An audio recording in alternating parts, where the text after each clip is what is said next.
Samaun exclusive চ্যানেলে সবাইকে স্বাগত। আজকে তোমাদের মাঝে উপস্থিত হয়েছি অষ্টম শ্রেণীর ভূগোল বিষয় ৮ নম্বর স্কুল এর প্রশ্নগুলো সমাধান করার জন্য। একের এক দাগ, ভূত্বক ও গুরুমণ্ডলের উপরি অংশ নিয়ে গঠিত হয়েছে শিলামণ্ডল।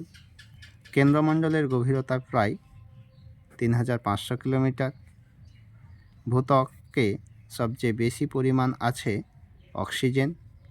রাশিয়ার কোলা উপদ্বীপের গভীরতম কৃত্রিম গর্তটি গভীরতা হলো 12 কিলোমিটার। সীমা স্তরের ঘনত্ব হলো 2.9 গ্রাম পার ঘন সেমি। লোহা সবথেকে বেশি পরিমাণে আছে গুরুমণ্ডলে। তারপরের প্রশ্ন, নেপালের রাজধানীর নাম কাঠমান্ডু। ভারতের এমন একটি প্রতিবেশী দেশের নাম লেখো যার সমুদ্রবন্দর নেই। নেপাল। শুদ্ধ অশুদ্ধ নির্বাচন করো।